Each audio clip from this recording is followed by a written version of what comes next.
Você já tá gravando tudo isso? Hein? Ah, tá.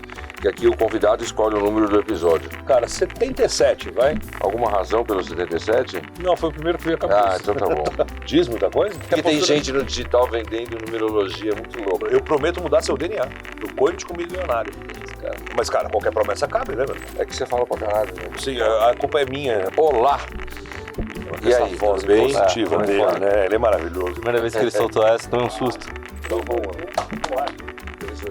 Olá! Estamos mais uma vez aqui em... Ah, deixa eu cuidar. Eu sei que dá pouco, vai dar Polinésia. Vamos lá, ó.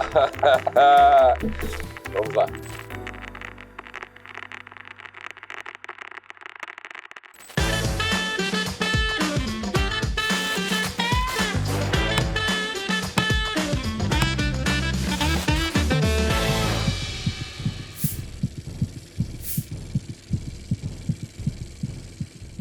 Olá, estamos aqui mais uma vez, eu, você e ele, aquele que eu vou falar daqui a pouco quem é, com mais um ilustre convidado. Esse é o Policast, uma realização da Polinésia, o lugar exótico de quem pensa marketing, com o seu curso tradicional Bom e Velho Marketing.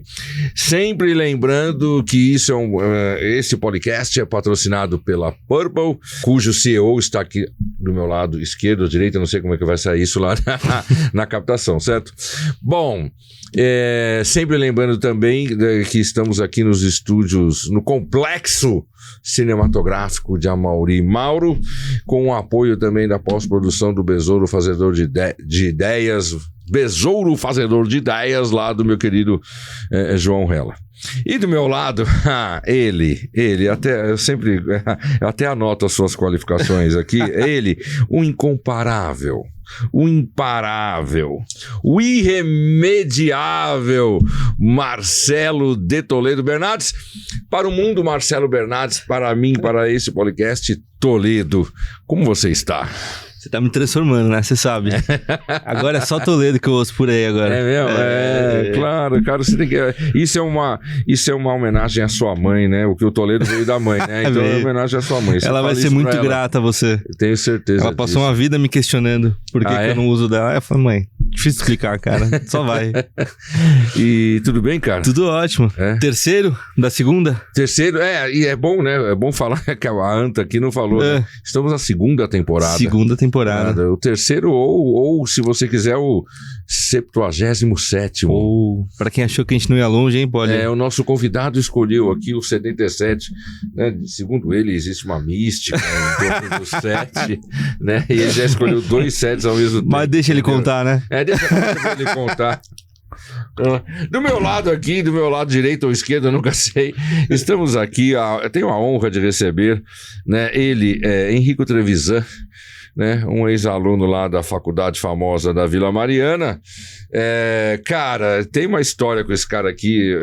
Uma? Não, um monte, Algumas, né? Publicitário pela SPM. E assim, eu digo uma coisa, Toledo, assim, os alunos do fundão, os tranqueira, os piores alunos, eu tô falando, não as meninas, tá? Os caras, os piores alunos viram o professor, cara. É inevitável. Os piores alunos viram o professor. Aí, não tem como, né? E aí, cara... Seja bem-vindo. Muito obrigado. E eu imaginando que eu teria certa... Não esqueça de um palmo. Não. Você tá bem pertinho. Então eu tô perto demais? Assim então tá vamos... bom. E eu imaginando aqui, talvez a minha voz já seja o suficiente para carregar, né, pro microfone, mas eu imaginando que eu tinha algum certo nível de pioneirismo no Policast. Não, tô descobrindo que chegando na segunda temporada. É verdade. Pô, cara, e eu achando, eu falei assim, nossa, o cara me chamou pra inaugurar o negócio. Não, cara, tu tá vindo lá na Rabiola, velho. Não, na Rabiola nada. Se a gente pensar que vai ter 1000 episódios... Caraca, 17 temporadas, é isso? 17 temporadas. Obviamente, já sendo comprado já direto pela Disney, no mínimo, né, cara? No mínimo, a Disney já vai entrar na terceira. Não sei. Mas tem ex-aluno na Disney. Não são poucos, viu? Não são poucos. Tem bastante, tem gente lá. Cara, e aí, como é que você tá? Tô muito bem, muito contente de estar aqui, legal demais fazer parte da Polinésia, né? A Polinésia é a escola, né? Não, mas eu penso a Polinésia como, na verdade, um universo do poli, né? Ah, sim. É um ecossistema. É um ecossistema poliano. Dentro da Polinésia tem o Policast, tem os Polivalentes, tem o Poliamore, Tá bom. tem o Polinizando, que é a biblioteca onde estão os cursos. Certo? Perfeito. O Poliamore é o nosso clube de benefícios, né? Né? Polivalentes é a comunidade, e aí tem o Policast. Um dia vai ter o Poliday, que é o evento presencial. Bom, eu não vou caminhar para o que poderia ter o Polidance. Eu não vou falar. Exatamente. Não, tá certo, não, justo. Meu, cara, puta, caramba, né? Você tava falando antes aqui. 20 anos, cara. 20 anos, né? 20 anos que a gente se conhece já. 20 anos, né? Sim, que foi um ilustre momento do começo da minha trajetória acadêmica. Que ano que foi? 2004 que ele começa a me dar aula. Eu entrei na SPM em 2003. É um tranqueira, sempre foi um tranqueira. E, cara, você teve aula com o Marcão, né? Tive. A gente tava comentando aqui. Muita gente que deve estar assistindo aqui, ou se for ver, né? Cara, o Marcão marcou, né? Uma geração de gente, né? E o Xami, são caras que marcaram. Eu acho que né? os primeiros anos os ali... que já foram, eu tô falando. Com certeza, né? Com certeza. Tem uma velha guarda, né, da SPM, né? Que é legal de se lembrar e de se fazer alguma alusão o tempo inteiro, porque realmente eram nomes e figuras interessantes, né? Eu gosto de dizer assim que o primeiro ano da SPM, o primeiro ano e meio, talvez, da escola, servia pra gente poder entrar em contato com essas pessoas, né? Que não era necessariamente... Claro que você aprendia coisa técnica específica e tal, mas era muito mais pra você olhar e falar assim, cara, eu tô tendo aula com o Mário Chami. Qual que é a aula do Mário Chami?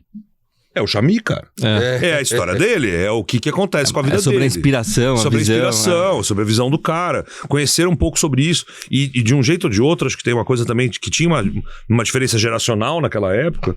Então você também chega numa coisa de olhar e falar assim, tá, deixa eu entender o que é que significa a geração desses caras.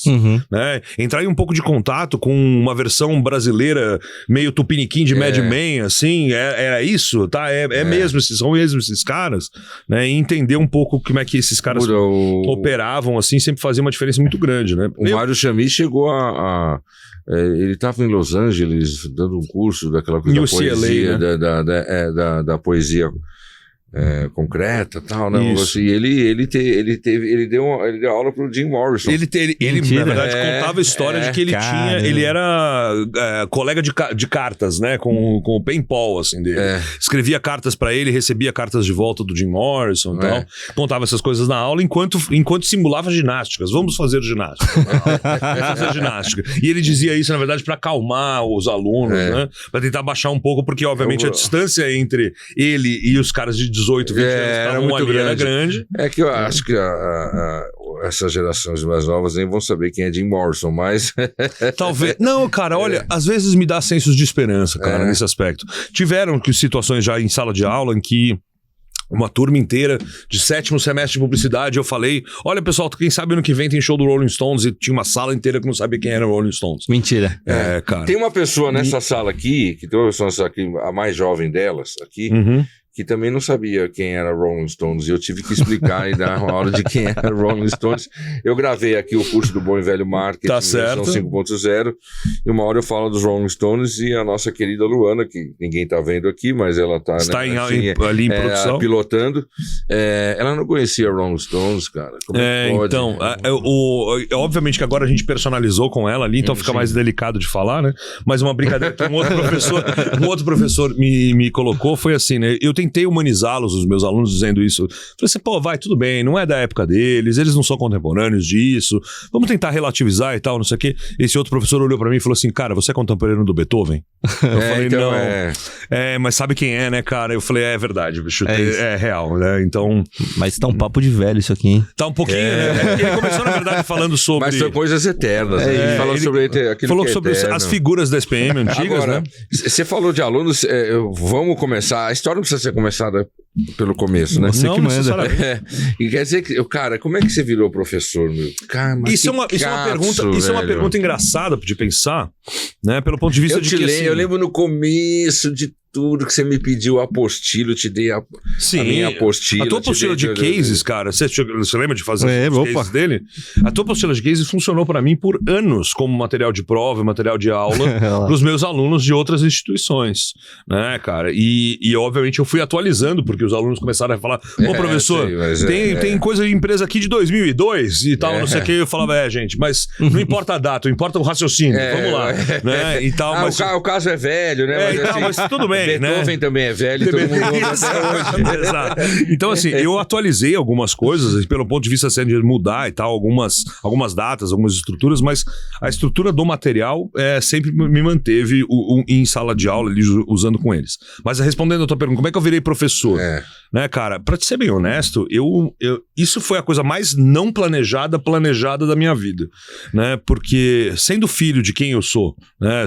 Eu sou filho de 2 professores universitários, dos 2 lados, quase, né, na livre docência, os 2 conquistaram, acho que o nível mais alto do que poderiam conseguir em cada uma de suas áreas. Eu sou neto de professor de escola pública, né, que deu aula 52 anos em escola pública, então eu não imaginava, né, que eu realmente seguiria esse caminho. Aos 18, se alguém me dissesse que eu ia virar professor universitário, eu ia dizer, imagina, de jeito nenhum, que loucura é essa? Que maldição eu faria com alguém dentro da sala de aula, né, uma coisa dessa. Mas logo depois da graduação, né, a minha trajetória ela é muito mista, né, cara?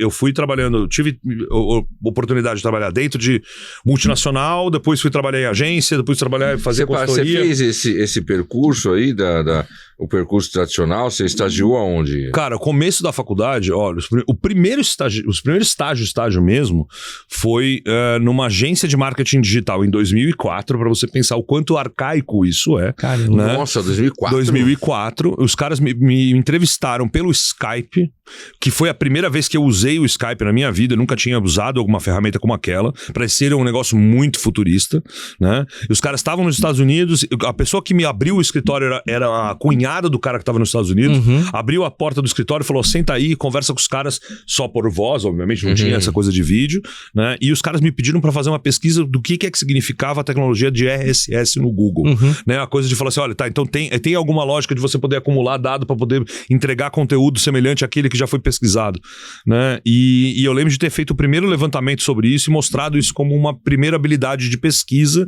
daquele estagiário ali, né? E eu entrava na agência e fechava a agência porque o escritório era só eu. Como é que chamava a gente? Putz, cara. É isso. Nossa, eu não vou lembrar, cara. Eu não vou lembrar. Vou ser bem honesto, eu não vou lembrar. Mas o lance aí é o período 2004. 2004. Né? Porque, na verdade, o que acontece é assim, o cara tinha montado uma agência de marketing digital nos Estados Unidos, o cara era brasileiro, tava lá, e ele tava tentando trazer o trabalho que ele tava fazendo lá pra cá.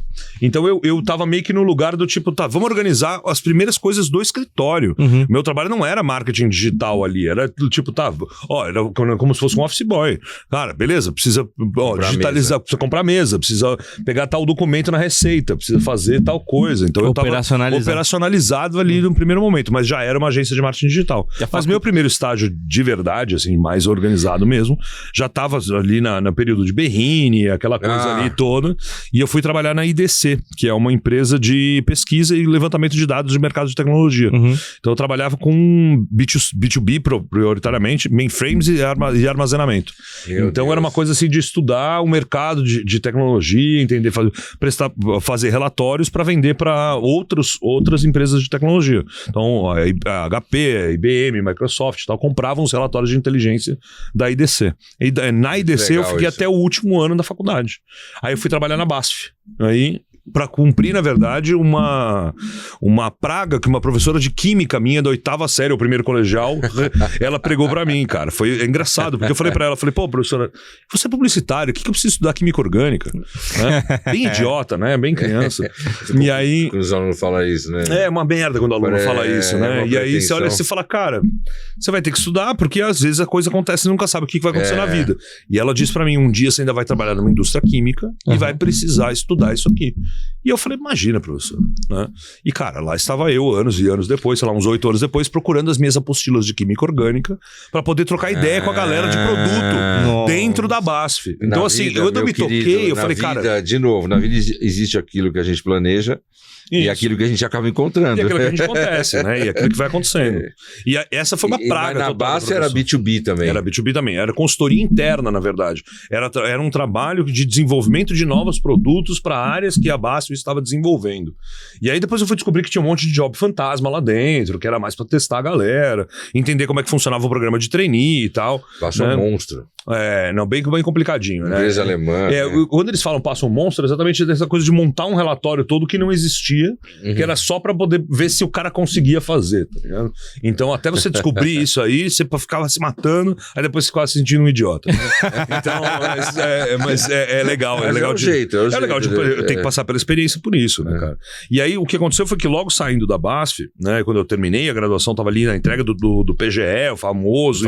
Teneroso PGE, eu fui começar a procurar alguma outra coisa. Eu queria uma experiência de agência, né?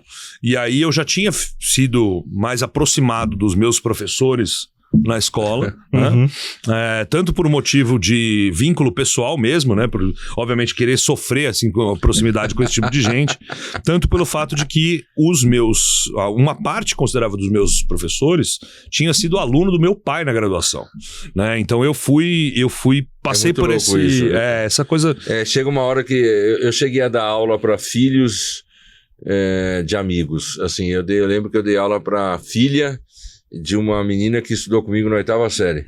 Eu vi o sobrenome, eu falei, mas... É isso aqui mesmo? Sabe, o sobrenome era muito marcante, aí eu falei, como é que chama sua mãe? Aí ela falou tal, eu falei, e ela estudou em tal lugar. Comigo, assim, então. Comigo acontecia coisa assim, do tipo... Porque a pessoa me lembrava porque é Poli, né? Então Poli é mais fácil do cara lembrar. Óbvio. Porque eu fui conhecido como Poli a vida inteira. E aí teve os caras do bairro, que o filho, é muito louco. Isso é muito louco, né, cara? Eu hoje tenho um vínculo, assim, que eu brinco que é uma promiscuidade acadêmica, né? Que é aquela coisa assim, por exemplo, você pega um cara como o Denis, por exemplo, que foi professor do SPM por muito tempo. Hoje trabalha junto comigo em outra instituição de ensino onde eu dou aula, né? Ele foi aluno do meu pai. O Denis foi meu professor e eu já dei aula pro filho do Denis. Opa. Então tem essa... esse vínculo, na verdade, todo, que de um jeito ou de outro, pra mim, ele nunca foi planejado, mas sempre foi muito natural.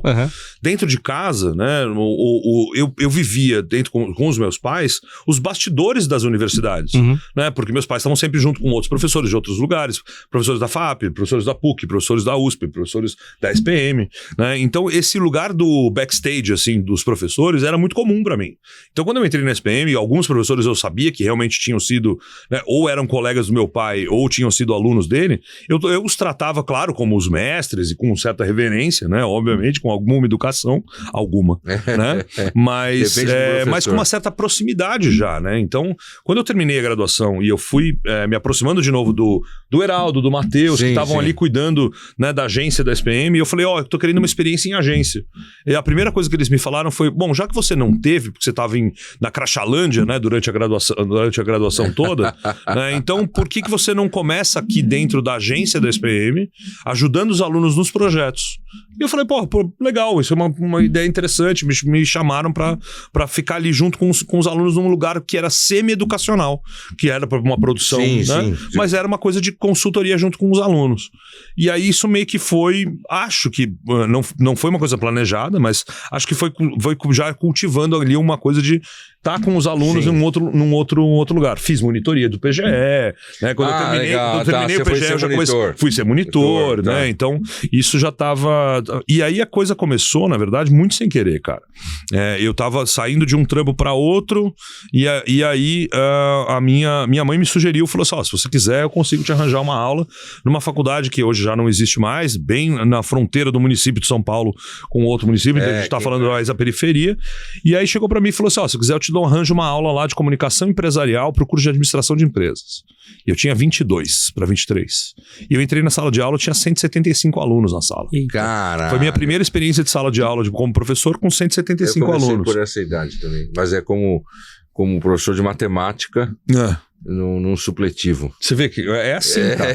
E pra mim você não sabe o que é dar aula no supletivo, aula de matemática sexta-feira à noite.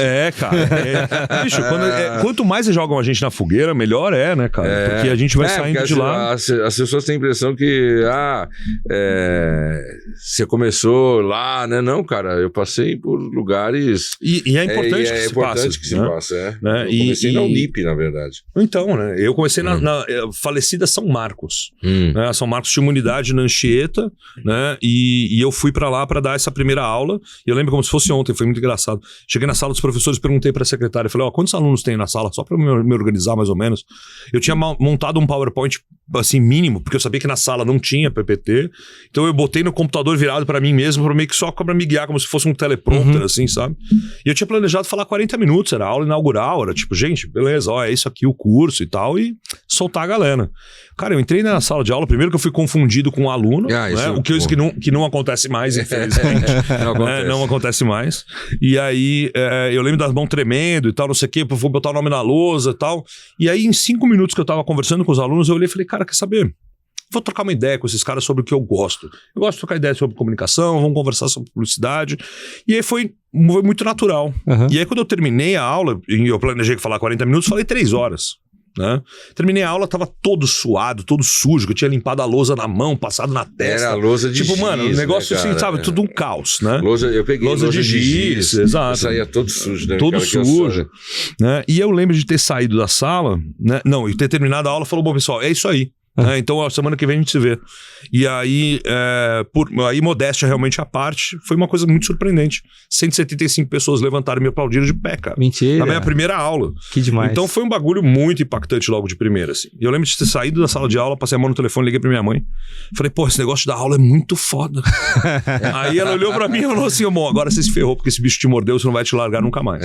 E é mais uma praga, né, de professora. E aí tá eu tô aqui, estou 20 anos e tanto depois. Hoje você tá na coordenação do Senac.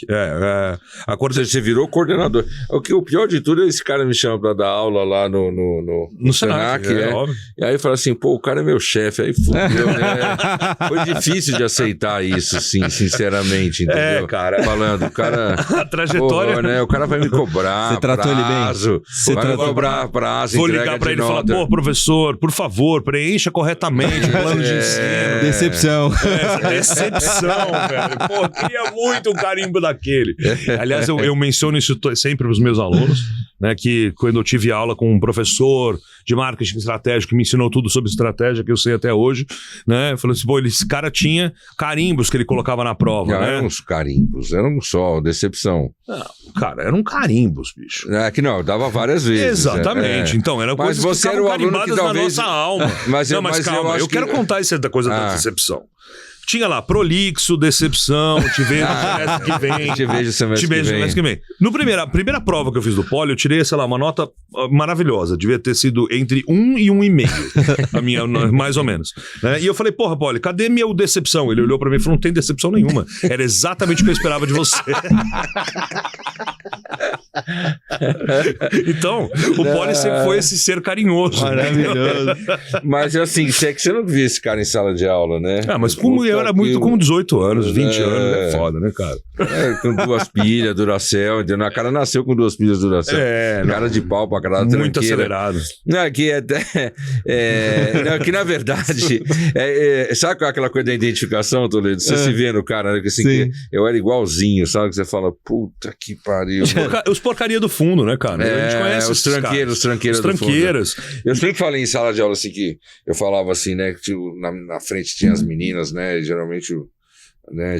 Sempre tinha as orientais, né? Eu falava assim, olha aqui, quando a sala estava muito agitada, eu falei assim, olha, as pessoas aqui da primeira fileira vão se formar aqui com as melhores notas, né? E vão ter os melhores estágios, depois os melhores empregos nas melhores empresas com os melhores salários, né?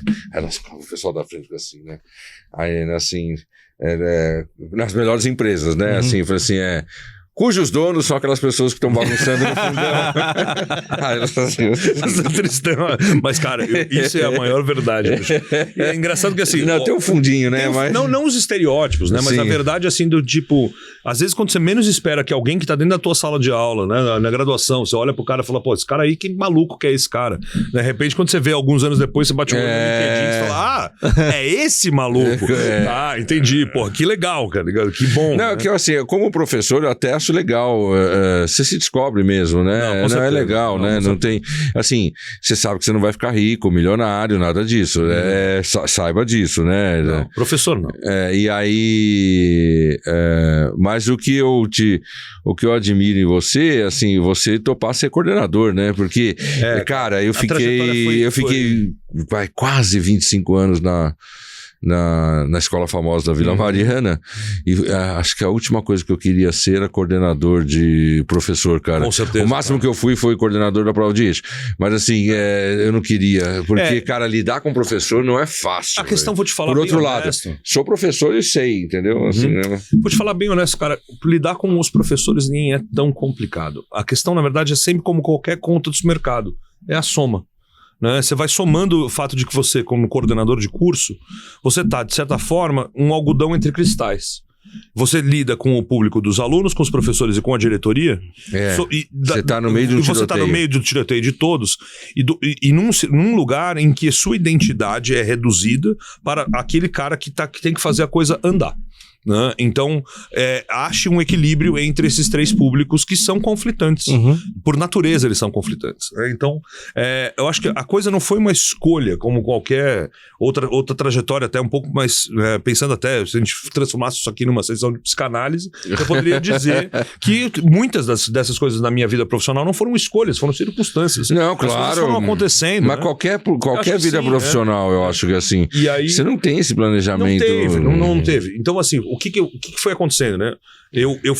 Minha trajetória ela foi mista, ela foi, ao mesmo tempo que eu quero ir para próximo das agências, quero começar a trabalhar em agência depois de ter tido essa experiência em multinacional e no universo mais corporativo, né? E aí eu fui caminhando para isso e tendo uma experiência que foi até 2013, então a gente está falando de 2008 a 2013, eu fiquei trabalhando em agência, né? Então, era um freela aqui, era uma concorrência ali, aí depois uma coisa um pouco mais fixa em outros lugares, agências de médio porte, aí outras que eu fui conhecendo, né? Mas em 2013 eu abri a minha agência, né? Em 2012, 2013 abri a minha agência. E ela funcionou até 2016 com colegas da própria escola, com o pessoal da mesma normal, turma, né? E era uma coisa que foi muito legal de montar, exatamente pelo fato de que era experimental, era uma coisa nova, e era uma coisa com os caras que a gente queria estar junto, porque eram amigos da faculdade, né? Mas era uma coisa que eu estava fazendo já ao mesmo tempo com um pé em cada lugar, dando aula e fazendo isso. Quando em 2016, essa agência, a gente descontinuou o trabalho dessa agência, eu já tinha feito meu mestrado, né? Então eu quero uma coisa meio que sine qua non, do tipo, beleza, jeito, cara, você vai ter que começar a dar aula, você vai ter que tirar a tua carteira de motorista, cara, é isso aí, né? Vai fazer o mestrado, né? E eu fui fazer, e era um tema que eu até me interessei bastante, internet como ferramenta de campanha política, eu estudei a campanha do Obama, numa época que ninguém conversava sobre algoritmos de rede social para discutir marketing político, era uma outra coisa, né? Inclusive, eu me culpo bastante de não ter publicado a minha dissertação de mestrado, porque naquela época teria sido bem interessante de ser algo marcado na história. Esse cara aqui publicou esse tal coisa. Ficou só na biblioteca do Mackenzie. E aí, em 2016, eu estava numa certa encruzilhada, porque foi, olha, beleza, chega uma hora aconteceu exatamente a mesma coisa comigo na consultoria. Eu parei a agência, e aí eu sabia que eu queria fazer o doutorado, né? E o Senac me fez uma proposta que na verdade, de um abraço, né, do profissional. Chegar e falar assim, olha, cara, assume a coordenação do curso, e eu sabia que uma vez assumindo, eu ia subir minha carga horária, mudar de contrato dentro da escola, e a escola ia me permitir fazer o doutorado com bolsa com eles, né? Então eles pagariam uma parte, eu fazia um acordo e tal.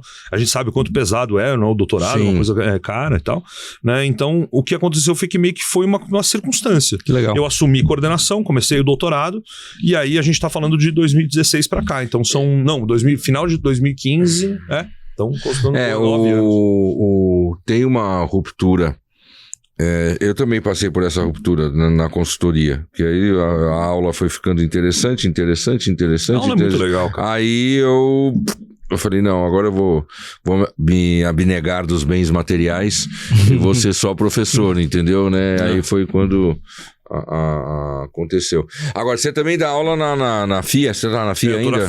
Tô na FIA desde 2016 também, cara. Tá. Eu comecei na FIA em 2016, eu dei aula também no pós-graduação do Mackenzie por muito tempo. Sim, já dei aula lá também. Então, como professor convidado de algumas faculdades dentro do Mackenzie, né?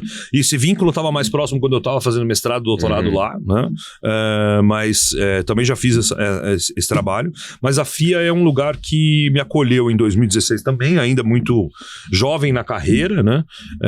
E no começo eu era o professor mais novo da FIA, era uma coisa assim, nossa, cara, que lugar que eu vou ocupar aqui, né? Com esses monstros da USP que estão aqui e tal.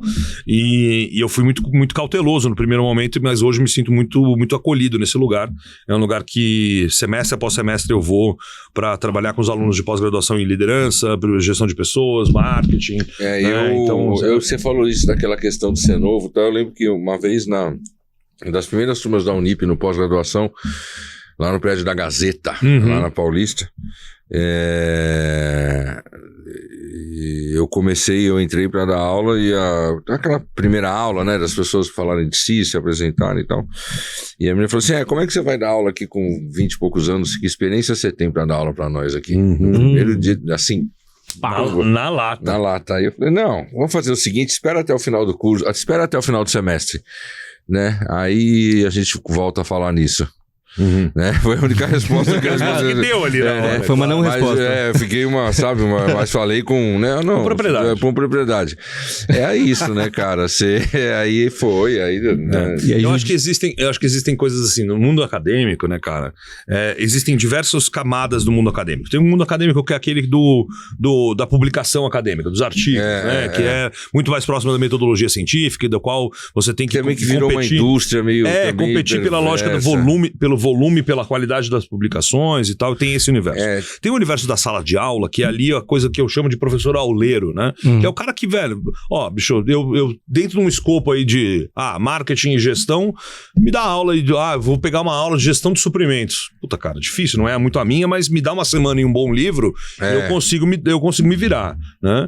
Agora, tem esse aspecto da certa confiança em si mesmo, de falar assim, olha, eu vou pra dentro da sala de aula, né? E vou pra dentro da sala de aula porque tem uma questão sobre a habilidade de você organizar conteúdo, saber explicar o conteúdo de um jeito que aquilo parece assimilável para o outro, e é mais ou menos nesse lugar do docente, né? Agora, tem uma certa cara de pau envolvida também na coisa.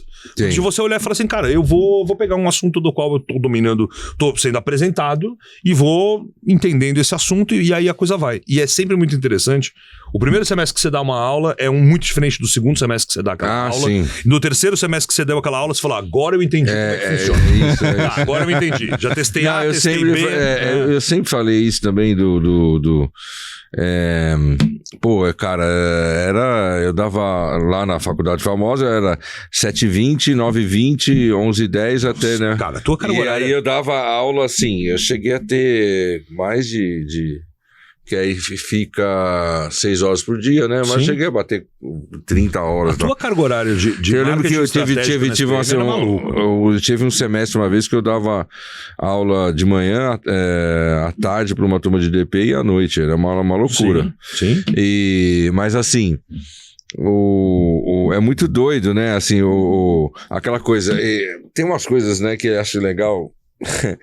A primeira aula que você dá, eu dava a mesma aula às vezes, primeiro, segundo e terceiro, e aí tinha uma época que tinha aquelas lousas, sabe, brancas que giravam, e aí eu chegava pra galera no final da aula assim, eu puxava a primeira folha pra cá, aí na segunda folha, e você sabe como é que era a minha lousa, né?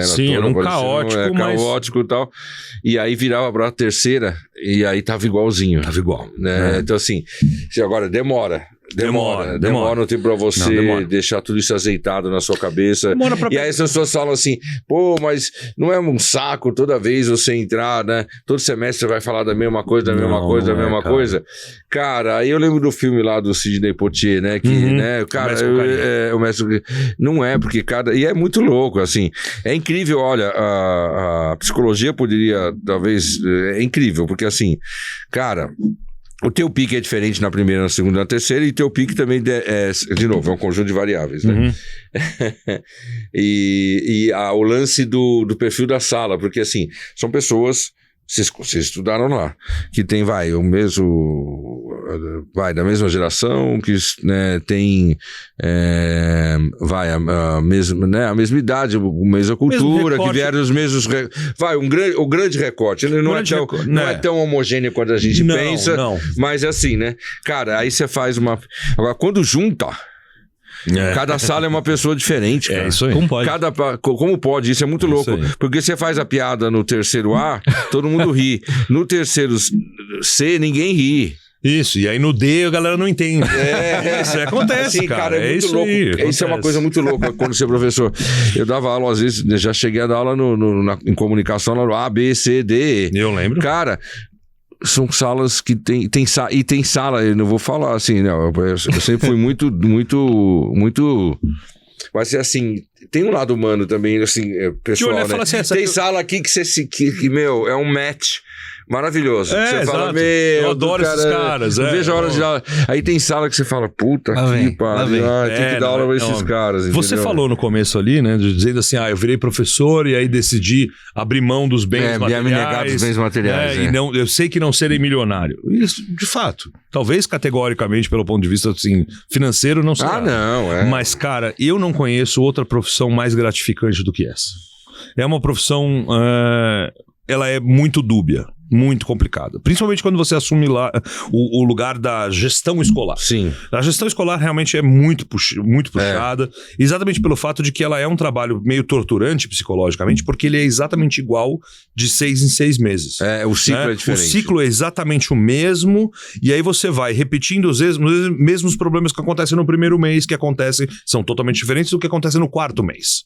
Então você sabe o que vai acontecer. Depois de um certo tempo, você olha e fala assim, eu já vi esse filme muitas vezes, e tem um elemento de cansaço que é aquela coisa do eu tô secando o jardim com a torneira ligada, tá ligado? Você meio que tá remando contra algumas marés, que são mudanças geracionais, comportamentais dos alunos, né? Questões dos próprios alunos, questões da diretoria, das quais às vezes você olha e fala, não faz sentido, outras coisas você compreende que faz parte de um contexto político, econômico, né? De todo um outro cenário. Agora, não existe nada mais interessante do que a sala de aula nesse aspecto, porque às vezes você vai ter 80%, 90% da sala que é só massa, tá? Cara, a galera vai passando e beleza, você vai entrando e vai vendo, entra gente, sai gente. Agora, não tem um semestre que não passa que não tenha um sujeito ou uma pessoa da qual você olha e fala assim, pô, isso aqui eu vou guardar uma memória, isso aqui eu vou guardar alguma coisa. Um cara chegar pra você e não existe salário que pague um aluno chegar pra você e falar, professor, você mudou a minha vida. Professor, hoje eu ganho mais do que meu pai ganha. Porque eu tive uma aula tua que me ajudou numa entrevista de emprego. Cara, isso aí não tem...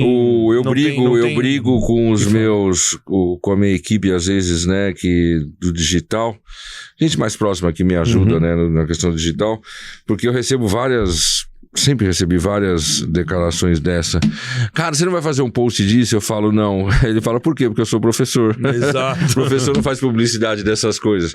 Aí ele fala, pô, mas aí não tem jeito. Eu falei, se vira, cara, eu sou o seu cliente, né? O pessoal do social media. Se vira, porque o professor, alguns tipos de... Um bom professor não fica falando de si mesmo, fazendo publicidade de si mesmo.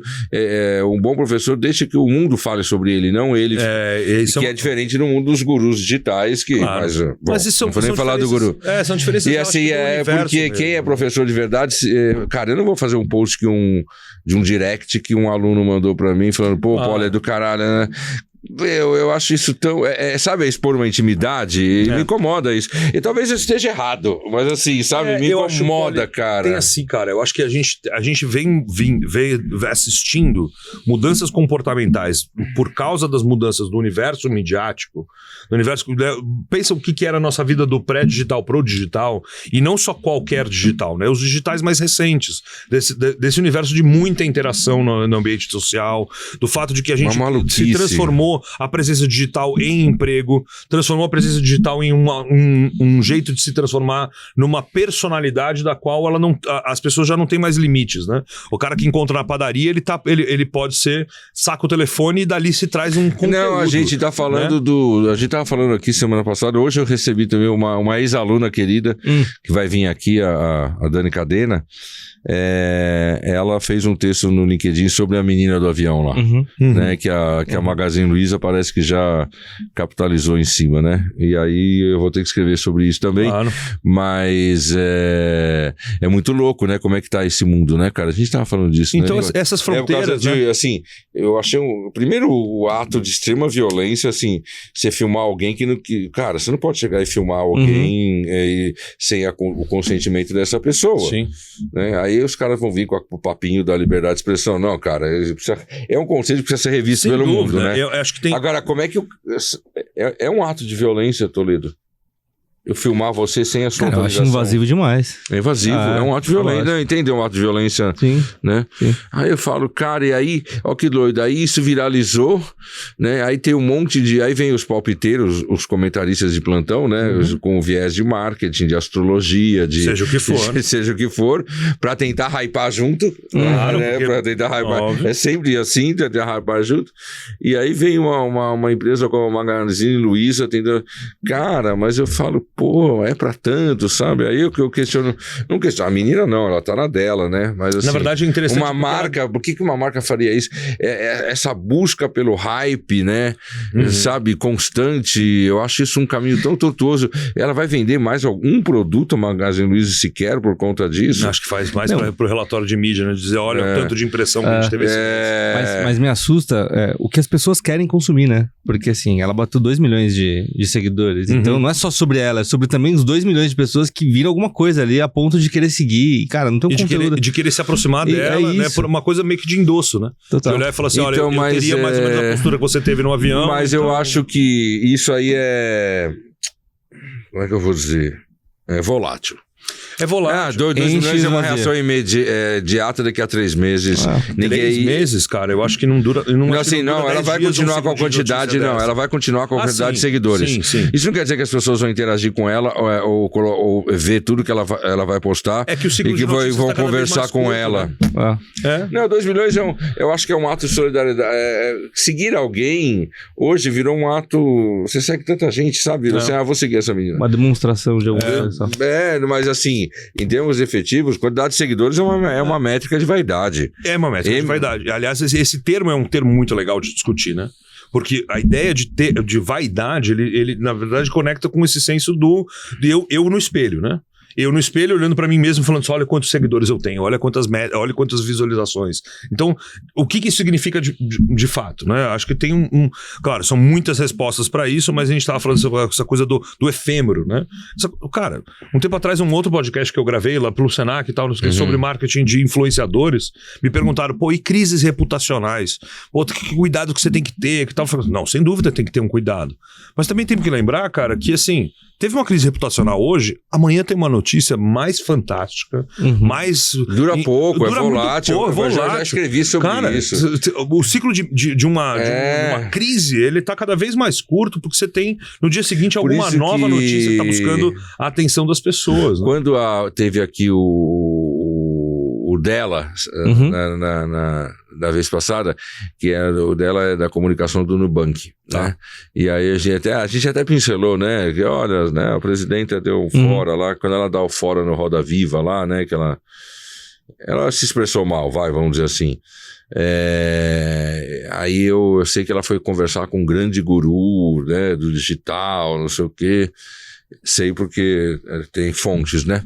E aí que veio o lance da Anitta no Nubank e tal, assim. Cara, eu teria falado pra ela, não faça nada. Daqui a uma semana todo mundo já esqueceu que vai pintar outra coisa. Óbvio. Vai virar uma outra coisa hypante. Entendeu?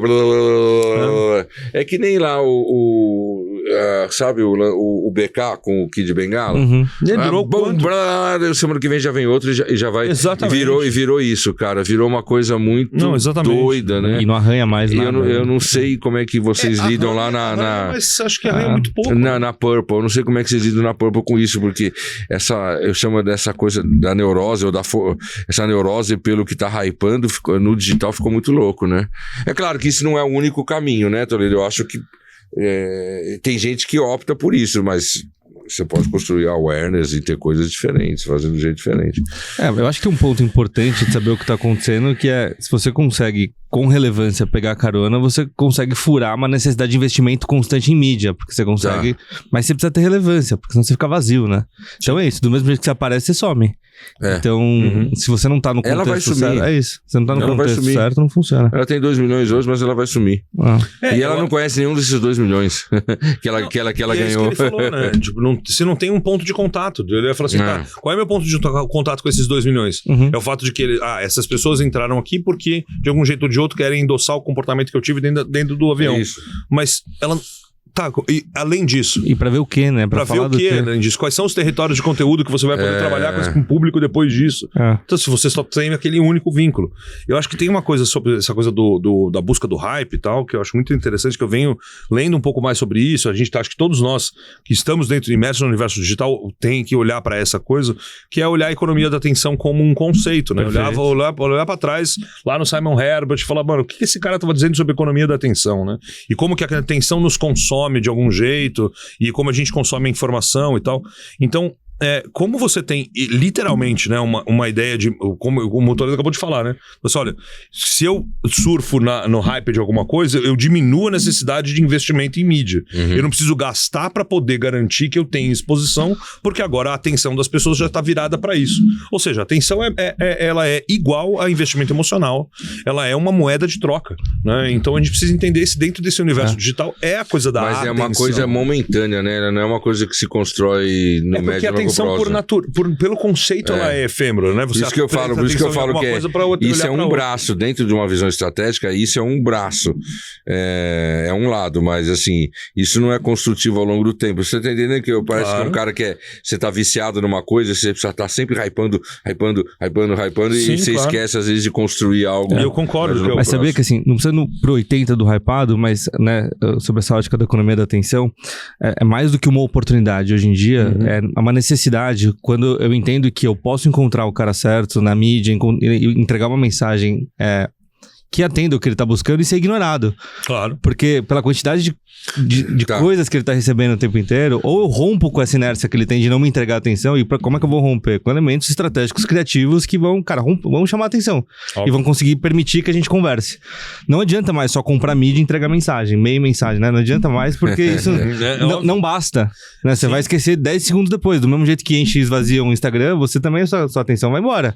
Porque o concorrente é o dedão do usuário, né, cara? É isso. É aquela coisa do tipo, cara, quanto tempo dura um post, né? Isso do lado da agência mudou muito. Mudou muita dinâmica. Como é que vocês lidam com isso? Cara, a gente cresceu, a gente aprendeu a fazer propaganda tentando pensar em diferenciação.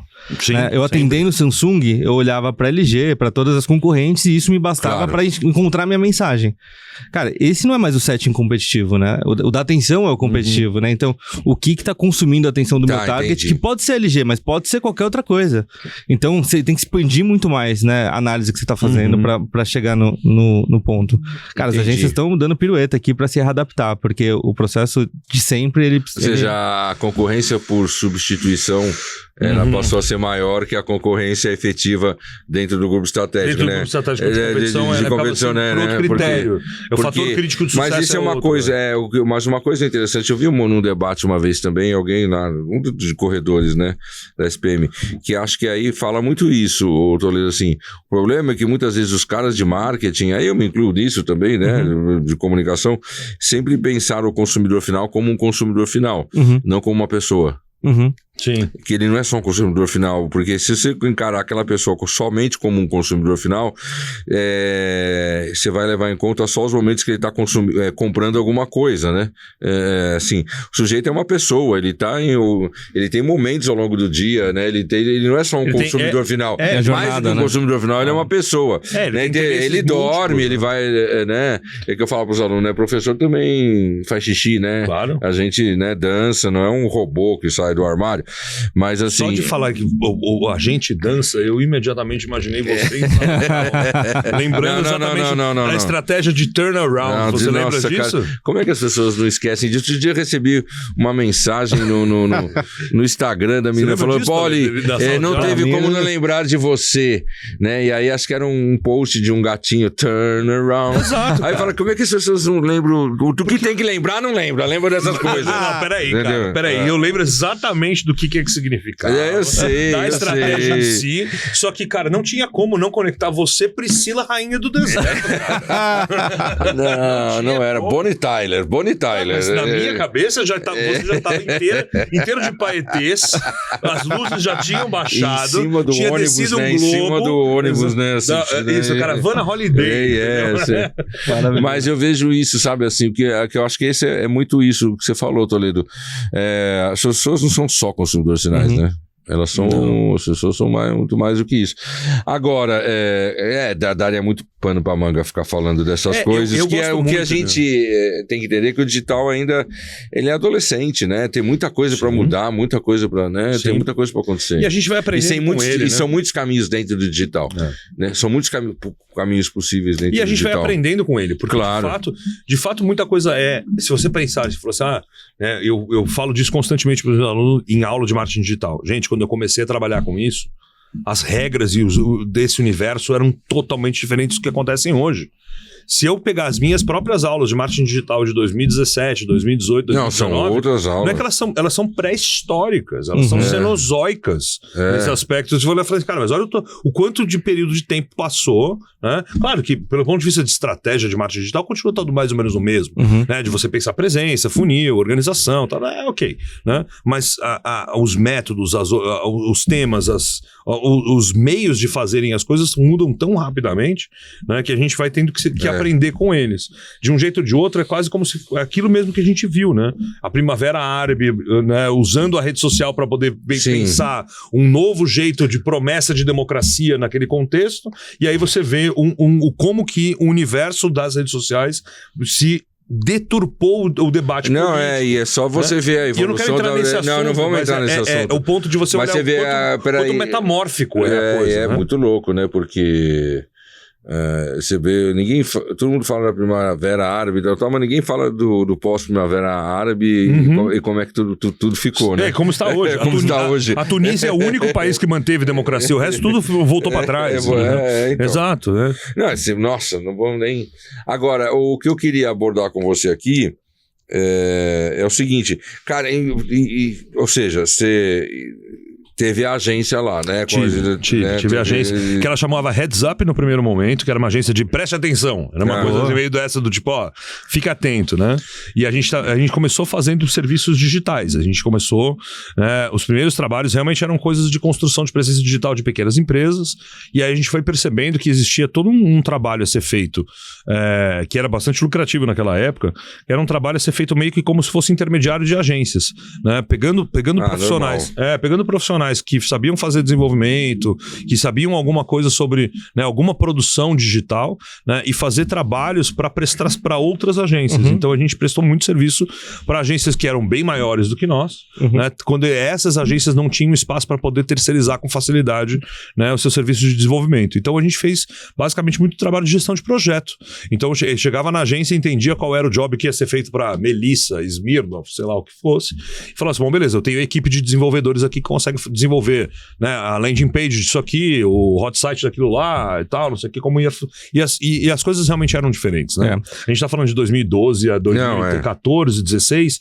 Então, cara, pensar olha, eu vou fazer uma hospedagem de um aplicativo. Porra, cara, já era um trampo de um ano. Não, mas você sabe que eu orientei um TCC aí em ADM, lá na SPM, Acho que eu falei isso no outro podcast, né, no outro episódio, que era a construção do e-commerce. E isso eu acho que era 2000, né? No começo dos anos 2000. Ou seja, já tinha gente pensando nisso. Mas assim, aí tudo bem. Teve agência. Teve agência. Aí você foi do professor, fez o mestrado, você fez doutorado Fiz também. doutorado também. Tá, legal. Agora, você... de vez em quando ele me chama para dar aula lá no Senac, né? Eu faço um charminho assim, mas geralmente eu vou. Ele fala que é muito longe, né? Ele também é Interlagos, caralho. Exatamente, né? Ele fala que é longe, mas ele é sempre muito bem recebido e os alunos adoram. A questão é a seguinte, mas em paralelo, porque eu sempre ia de metrô, ônibus e tal assim, né? Porque é Interlagos, né? De carro, cara, né? Melhor assim. E aí ele me dava carona na volta, né? E aí nessa de dar carona de volta, aí ele vira um chupim, entendeu?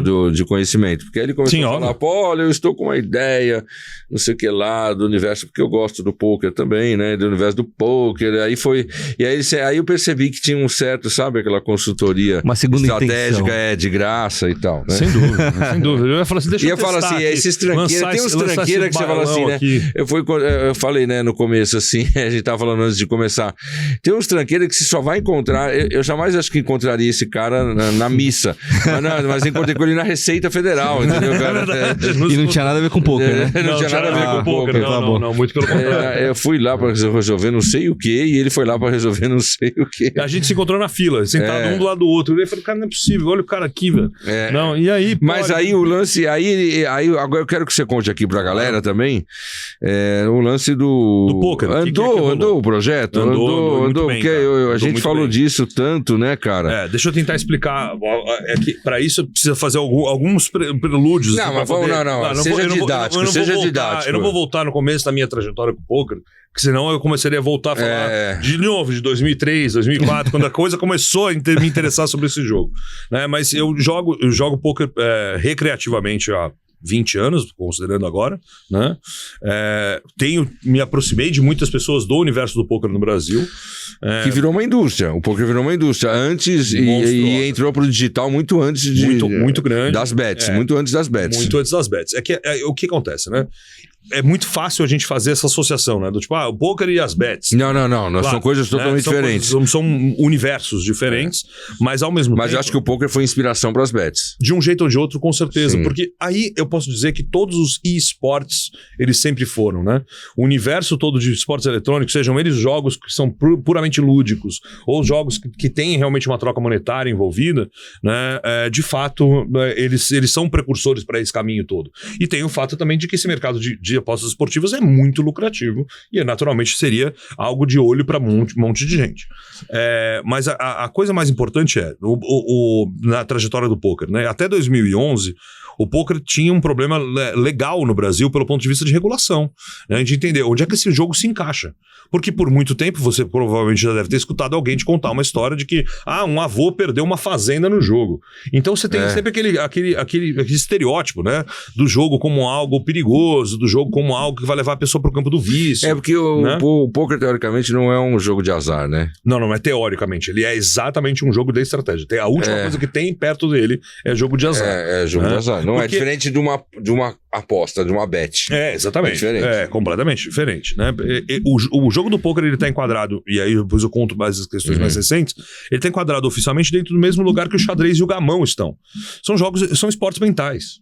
São esportes mentais que claro que, como no futebol, como qualquer outro esporte, a bola bate na trave e sai, você tem um elemento de sorte no curto prazo, mas se você aplicar um jogo certo a longo prazo, cara, não tem essa. Você vai sentar. Se você sentar hoje à noite para jogar com o teu conhecimento de pôquer, que é mesmo que você conhece há muito tempo, sentar para jogar com o melhor jogador de pôquer no mundo, é capaz de você ganhar dele as primeiras 10 mãos. É possível.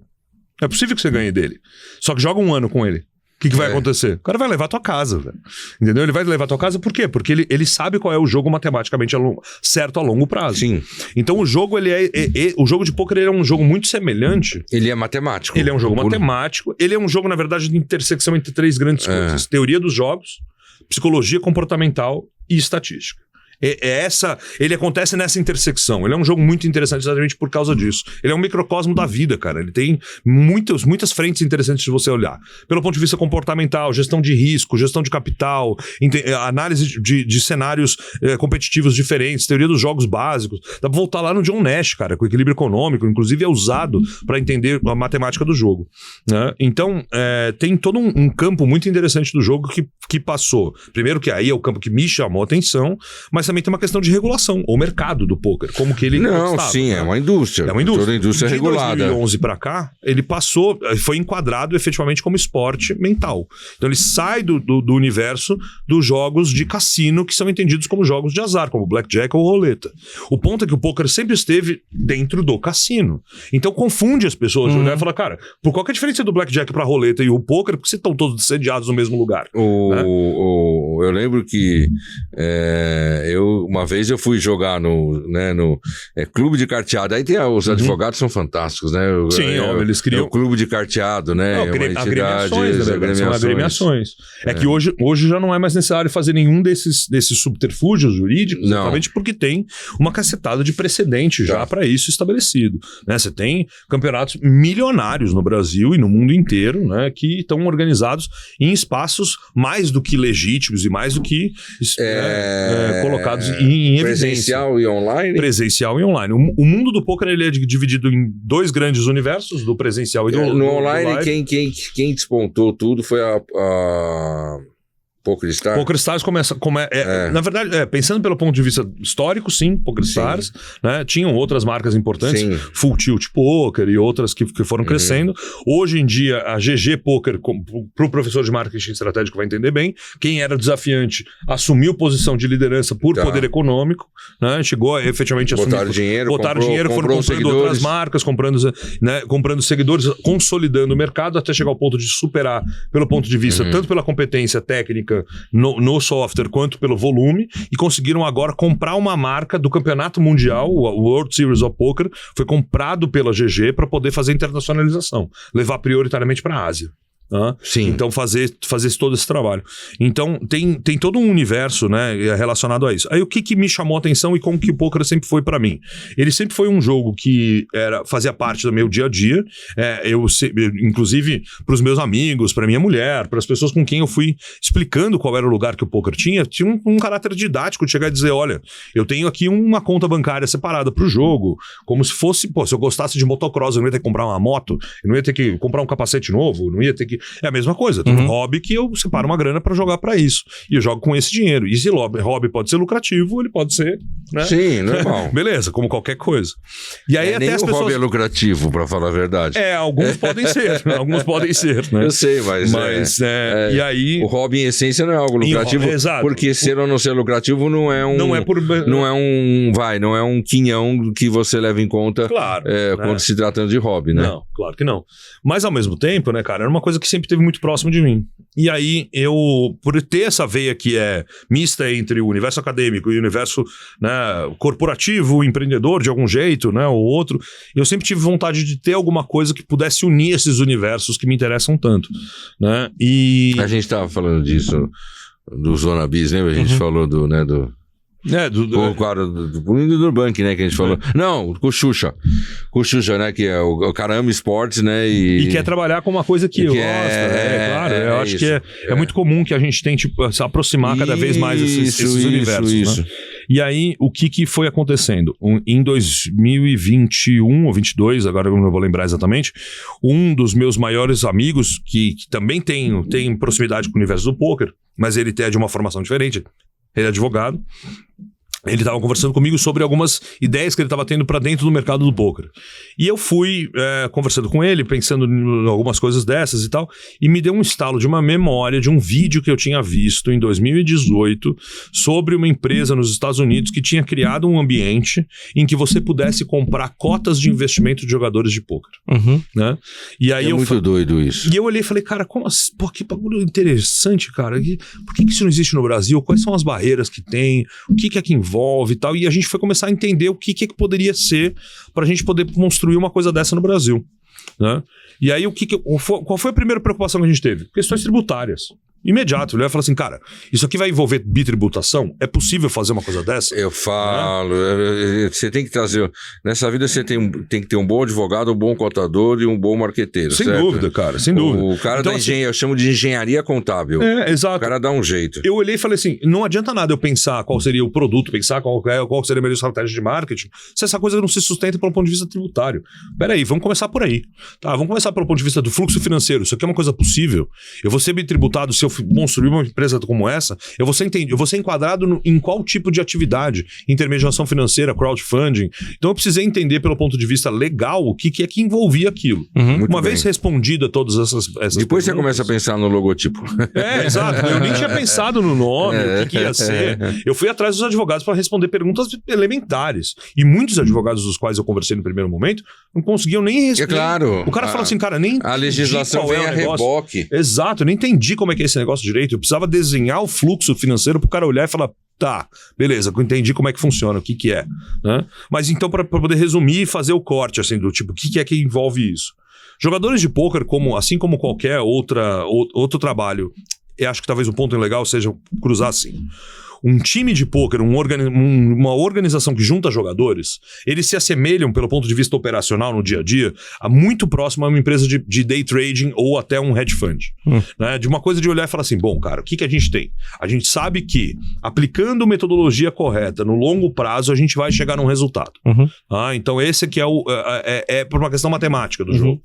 Então o que acontece quando você pega o cara que já opera day trade? O cara faz milhares de pequenas operações que podem ser negativas ou positivas naquele curto espaço de amostragem, mas quando o cara olha o final do dia, ele tá com o gráfico positivo. Olha o final do mês, ele tá com o gráfico positivo. Uma vez eu conversei com uma ex-aluna que ela me deu uma aula de day trade. É muito louco, porque essa questão do day trade, ele se manifesta num gráfico, né? Que fica lá, né? Sim, ele é um eletrocardiogramazinho. E aí tem muita gente... Quando você começa a entender como esse gráfico se comporta, tem muito moleque novo, assim, nos Estados Unidos, que entrou no day trade, mas ele não manja porra nenhuma, mas só pelo signo... não verbal. Ele vê o verdinho, vai acontecer isso, é agora, pum. Ele analisa aquilo como um videogame, entendeu? Tem moleque lá que ficou milionário com 12 anos. Porque ele analisa aquilo ali como se fosse um desenho, dentro da cabeça de um moleque de 12 anos. Ele entendeu o padrão e... Só que o que aconteceu com o poker, né? Em 2014, 12, 13, 14, mais ou menos nessa faixa, começaram a chegar os softwares de inteligência artificial que realmente resolveram o jogo. Pelo ponto de vista matemático, o jogo está resolvido. Claro que o jogo, a árvore de decisão... O que é resolver o jogo? Resolver o jogo é entender quais são as jogadas que são matematicamente mais lucrativas no longo prazo. Então olhar e falar assim, dependendo de qual situação, é que são muitas variáveis no jogo. Aí a gente precisaria fazer um outro podcast inteiro para poder explicar o quanto esse negócio é na mesa, tem muita variabilidade do que modalidade, que tipo de jogo, se você está jogando com 20 blinds ou com 100 blinds, tem muita coisa diferente. Tá? E aí o que acontece? O jogo está cada vez mais próximo de uma solução matemática. Então se você tem um solver de um GTO Wizard ou qualquer outro software de inteligência artificial, você chega lá e fala assim, olha, eu tenho essa situação com tantas fichas encarando tal oponente, tal não sei o que, ele te dá um gráfico dizendo assim, olha, não é o que você deve fazer 100% das vezes, mas no 100% das vezes você deve 13% das vezes dar raise nessa mão, aumentar a aposta. 80% das vezes você deve só pagar e 5% das vezes você deve foldar. Desencanar dessa ação. Então, o que acontece é que o jogo, ele foi, de um jeito ou de outro, resolvido, não na coisa da ação única, mas na repetição daquelas ações, qual é o jogo qual é a atitude mais adequada no longo prazo. O que você faz com isso? Eu desconfio disso, hein? Hoje nós vamos conversar depois. Você pode desconfiar, mas é que aí você vai ter que brigar com o John Nash. Aí... Não, mas tem outra coisa. Aí eu vou contra-golpear com Descartes. Sim, tudo bem. Mas, Então, mas vamos lá, acaba de falar. Mas então, o que acontece é que você transforma então o jogador de pôquer num cara que tem, e esse é na verdade é a base do jogo em si, é a ideia de valor esperado futuro. O cara tem EV. EV, Expected Value, é exatamente essa ideia de falar assim, olha, essa jogada aqui, se a gente estiver jogando cara ou coroa, e eu chegasse pra você e falasse, ó, toda vez que eu ganho, eu te pago 25 centavos. E toda vez que você ganhar, você me paga... Você paga 50 centavos. Então, se a gente tiver um desequilíbrio entre essa coisa de eu pago 25, você paga 50, esse jogo, uma hora, a gente vai chegar num certo equilíbrio, porque vai ser sempre 50% para cada um, cara ou coroa. Jogar 1 milhão de vezes vai cada vez mais chegando perto desse 50%. Só que esse jogo vai ficar matematicamente mais desequilibrado para você do que para mim. Então, é mais ou menos nessa mesma lógica. Existe uma lógica de um valor esperado futuro. No jogo de pôquer é muito a mesma coisa. O cara jogando corretamente, ele tem um valor esperado futuro maior. Sim. Então, você transforma o jogador de pôquer como se fosse um ativo financeiro. Esse cara aqui tem uma expectativa de vitória de um determinado escala de tempo que é relacionada a essa taxa de vitória aqui. É muito louco, eu já entendi então, agora. quando você traz o cara para perto de um universo em que ele é um asset financeiro, por que não investir nesse jogador? Porque isso já é uma prática dos jogadores há muito tempo. Jogadores de pôquer buscam investidores para não só poderem jogar torneios mais caros e poderem se libertar um pouco mais da sua gestão de caixa, né, para poder ter mais liberdade para poder jogar outros torneios. Inclusive, para também trazer para os investidores esse retorno. O que a gente fez? Isso seria como um agenciador? Posso chamar assim, não? É crowdfunding, cara. Crowdfunding mesmo. É crowdfunding mesmo. Né? E o que Na verdade, essa aqui que me lembra quando ele fala tudo isso, isso me lembra uma cafetinagem de jogadores, entendeu? Pode-se entender de jeito canalha. Porque o café, eu sei, eu tô sendo canalha. É o cafetão, né, que administra lá, querido, tantos por cento do seu faturamento é meu. Exatamente, mais ou menos. Mas é só pra te avacalhar. Mas é um pouco disso também, cara, porque o que acontece? O jogador ele pega e fala assim, eu vou jogar...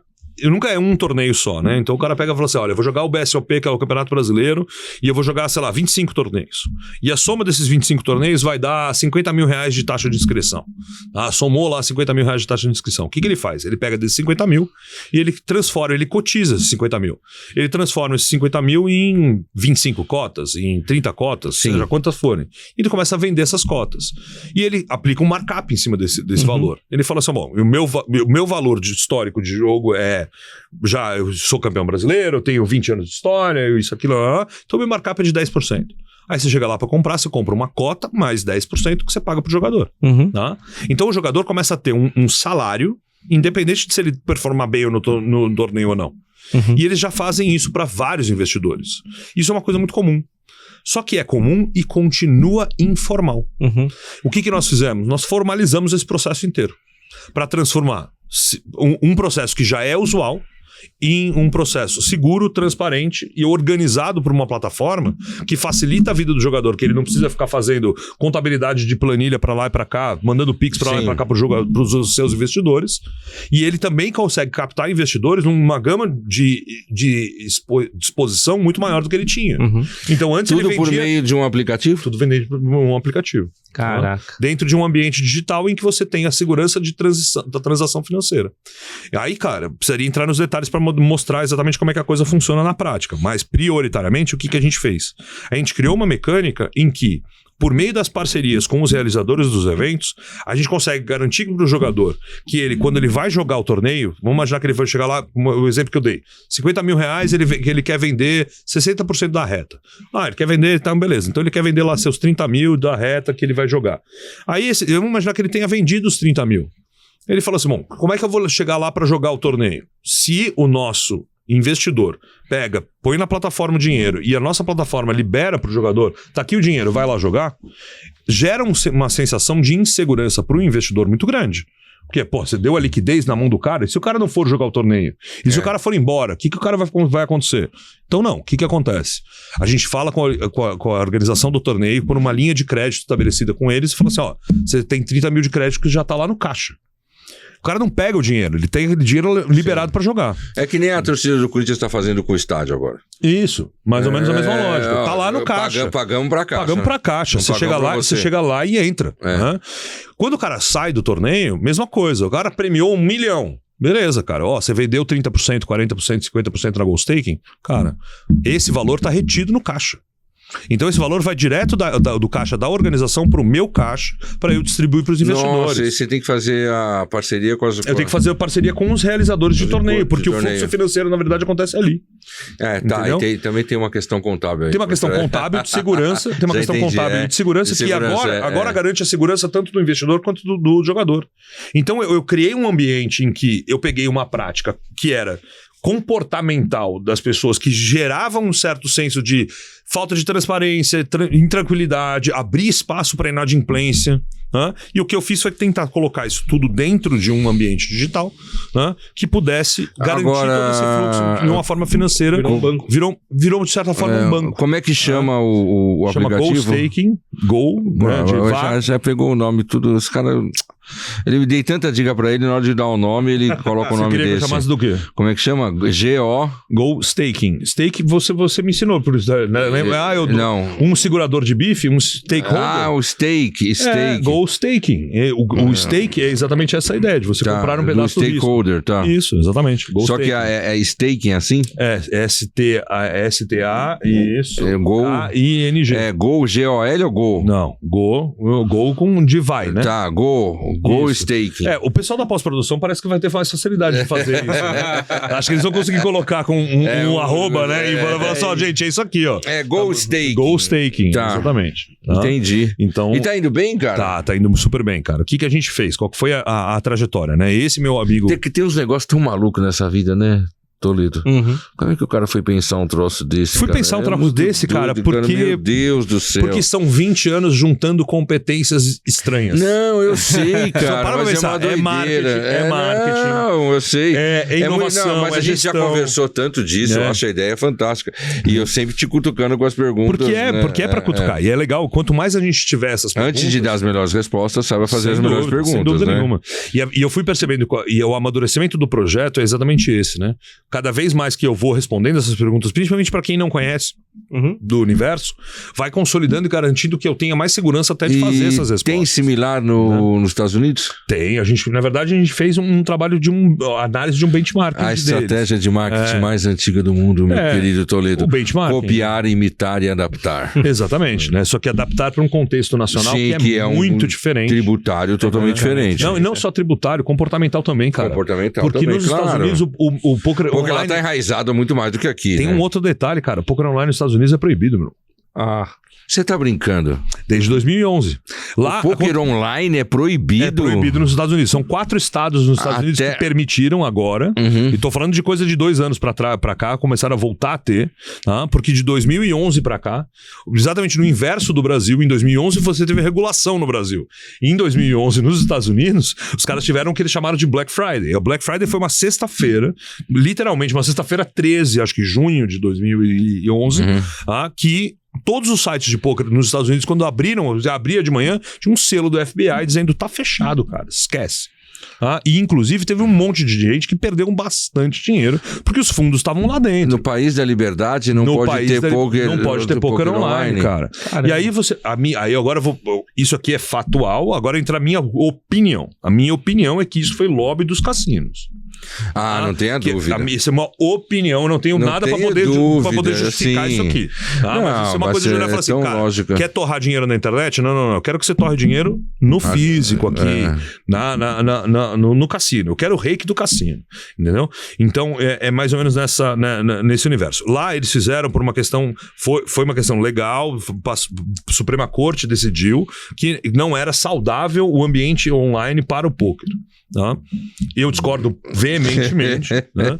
Porque a pessoa que vai perder dinheiro, cara, ela vai perder dinheiro de qualquer jeito. O comportamento nocivo do jogo, ele vai acontecer independente de qualquer jogo. Eu já vi em torneios de pôquer e jogos de cash game aqui no Brasil, gente que tá ali, na verdade, o cara tá jogando bingo. Ele não tá jogando pôquer, entendeu? O cara foi pra sentar pra mesa porque o cara tá com vontade de perder. E é claro que esse cara vai continuar perdendo. Esse cara vai perder no jogo do bicho, esse cara vai perder no bingo. Sim. Entendeu? Não é porque ele tá jogando pôquer que ele vai perder. São os caras que entendem do pôquer que falam assim, olha, tá, beleza, esse jogo aqui é um jogo sério. E ele é, infelizmente, um jogo predatório. Porque ele é um jogo de soma zero.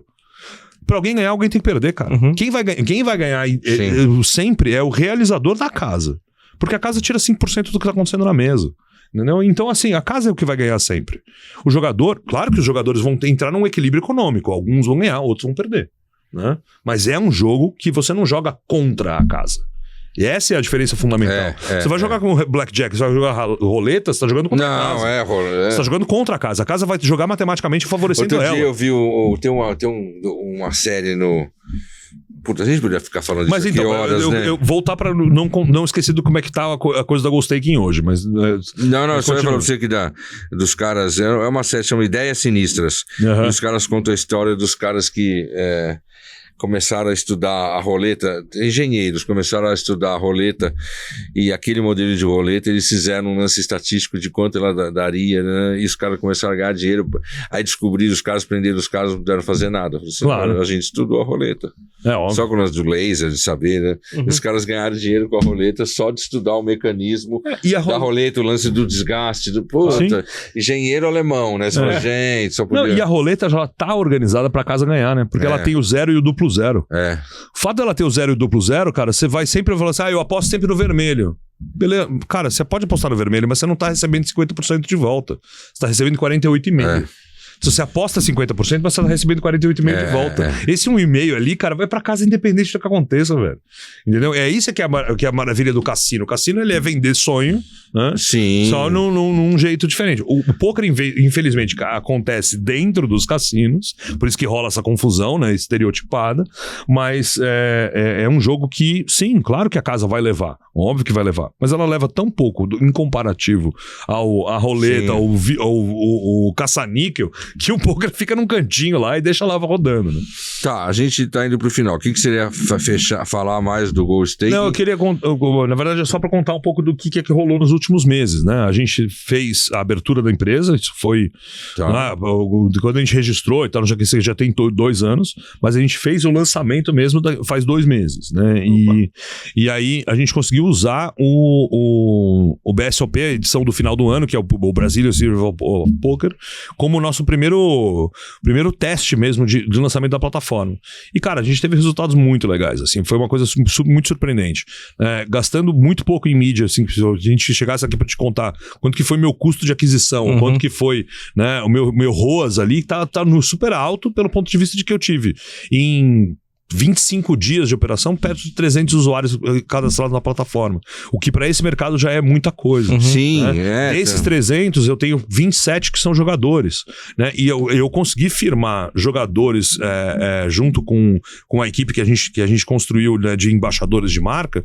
A gente conseguiu firmar embaixadores que estão perto da Ghost Taking, que são nomes muito fundamentais no universo do poker.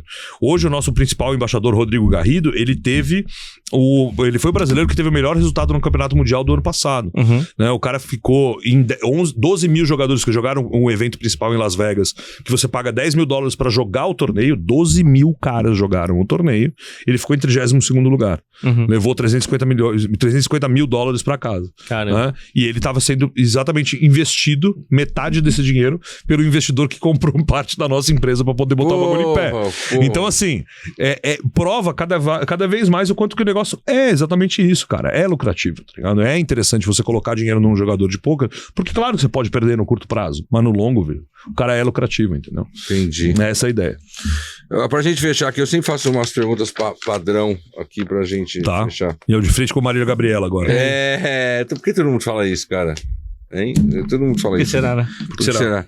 É assim, você vai, você mudaria alguma coisa na definição de marketing, assim, daquela que você aprendeu lá atrás, da concepção de um professor para outro, em virtude de todo dessa avalanche digital e tal? Não, cara, o que eu faria, assim, talvez eu não mudaria a definição, porque a definição para mim tá muito clara. Sim. Mas o que me percebe claramente é assim, a necessidade da gente fazer cada vez mais um reforço para explicar para as pessoas a diferença entre marketing e comunicação, marketing e área comercial.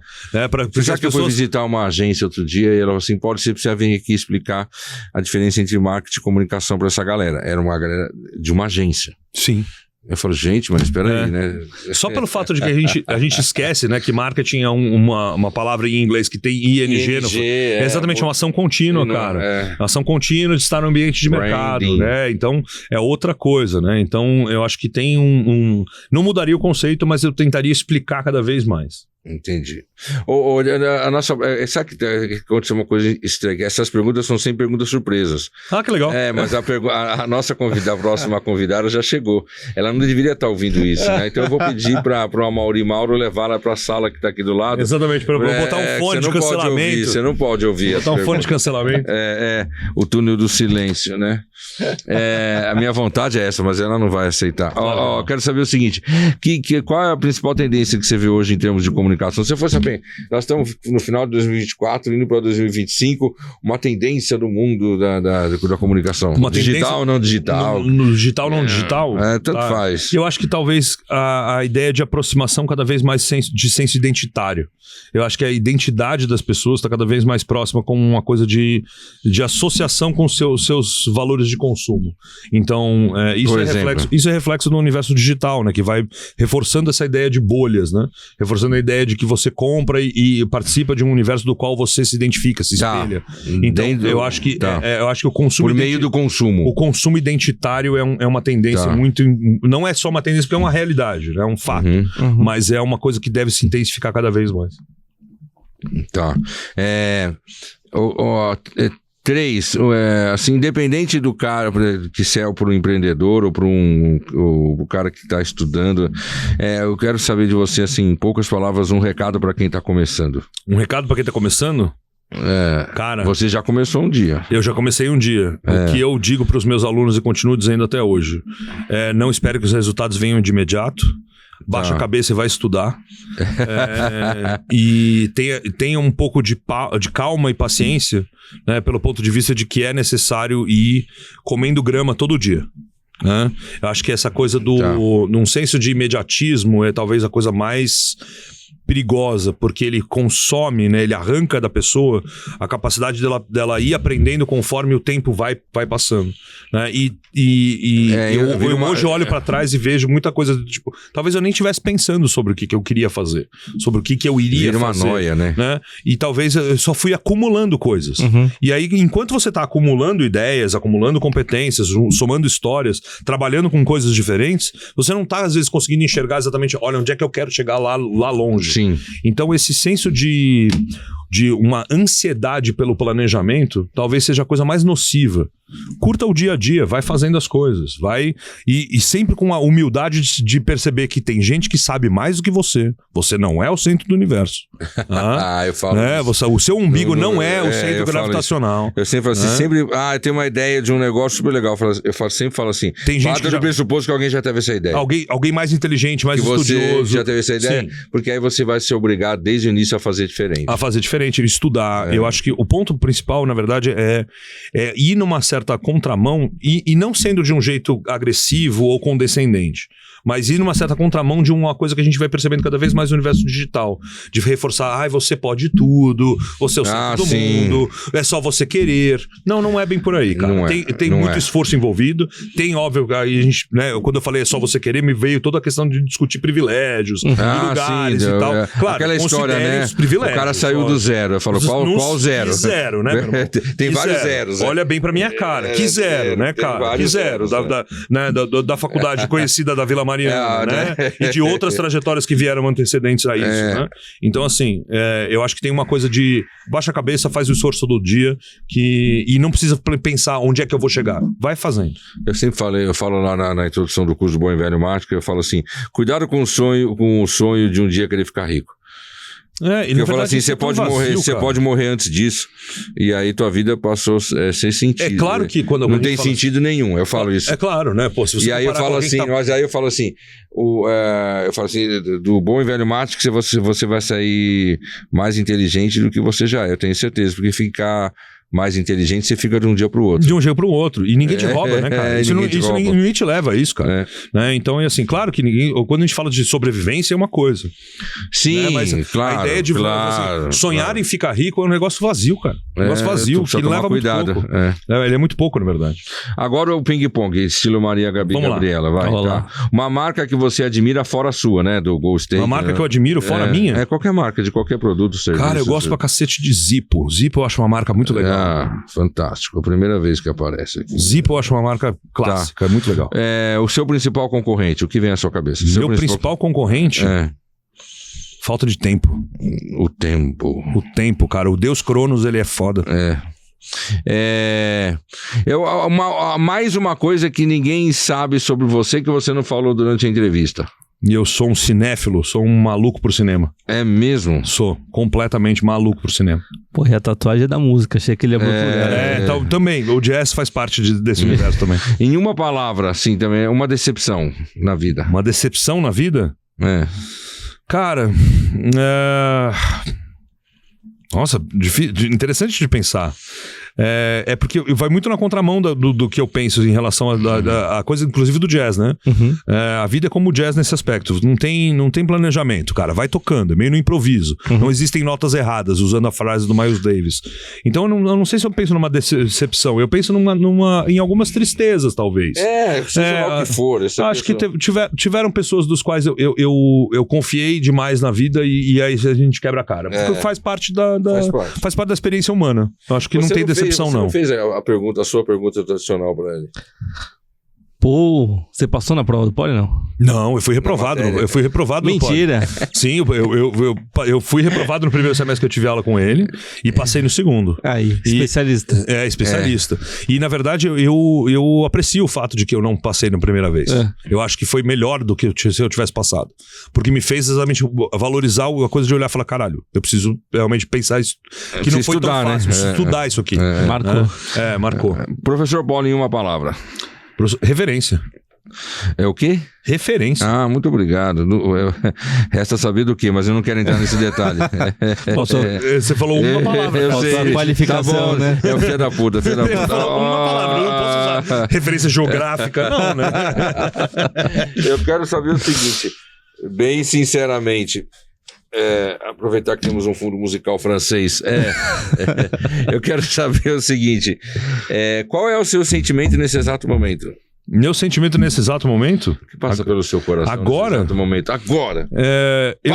Um sentimento de completude, cara. Uma coisa de acolhimento, de estar num lugar gostoso, de estar junto com pessoas legais. Eu acho que isso é o que pra mim vale mais. A troca com pessoas que inspiram é muito... É por isso que eu gosto da aula, cara. Tá na sala de aula é uma troca, velho. É isso. Você já acabou o semestre lá? Eu tô há alguns dias, né? Eu não sei, que quando a gente grava podcast fica meio atemporal essa coisa, né? Mas eu tô há uma semana. A gente tá no segundo semestre. Eu tô há uma semana de fechar o semestre. Nossa, no olho do furacão. No olho do furacão e de novo, né, cara? Lembra aquela coisa que eu falei? Eu sou o cristal, o algodão entre cristais, né? Então eu tô indo lá pra, na verdade, só cercar o frango em relação a muitas das atividades emergenciais que acontecem ao final de um semestre. Cara, eu nunca quis isso. É um inferno, meu. É um inferno, por isso que eu nunca quis. É um inferno, mas... Tá bom. Toledo, sua mensagem final, sua consideração final? Se eu falar que hoje foi uma aula, é piada, né? Porque na frente de 2 professores com timbre marcante. Para com isso. Cara, foi incrível. Foi de aula a pôquer, arranhando jazz e cinema. Obrigado, cara. É um pouco disso, cara. Eu acho que a minha vida, eu fui juntando essas multifacetas, tá ligado? Uma coisa de muita noite de cachaça pra poder gostar de jazz e de outras coisas. O jogo também entrou nesse lugar, a vida como professor, né? A vida como marqueteiro. Eu acho que foi, cara, foi a soma. Incrível. É sempre aquilo. Agora, você faz. Bom, esse é o seu recado final? O meu recado final não fique... Se a gente estava falando sobre aqueles que estão começando e tal, o legal é ir somando experiências, né? Juntando coisas. Eu ia falar para você do Descartes, né? Que você falou do coisa, que eu vi um cara falando uma coisa tão interessante, né? Descartes falou, penso, logo existo, né? Sim. A inteligência A inteligência artificial faz você parar de pensar, logo faz você parar de existir. E ele faz uma reflexão a respeito disso. Interessante, Muito interessante. cara. Embora... Porque ela pensa por você, né? Claro, dependendo do uso que você faz dela. Qual a polêmica? Não, mas embora é interessante porque eu lembro de 2001 aqui, né, cara? Eu disse no espaço, Sim. né? A relação com o computador, ela também é uma relação de existência, né? Porque você tem que existir e saber existir o que você quer de fato para poder dizer para a máquina, né? A máquina, ela só executa. Por enquanto. Por enquanto. Eu sempre tenho a esperança de que sabe qual é o maior, assim, que eu fico, o que me alivia, né, nesse temor todo de inteligência artificial, assim, cara, ainda bem que você é só por tirar a tomada que tudo acaba. Eu espero que seja assim. Também por enquanto. Eu também por enquanto. Arranca da tomada, se tiver um plug mesmo, tá tudo bem, né, cara? Eu concordo com isso. E eu quero te agradecer. Não, obrigado. Agradeço aqui, foi cara, um interessante. Muito legal. Ser considerado já. Não, temos muita coisa.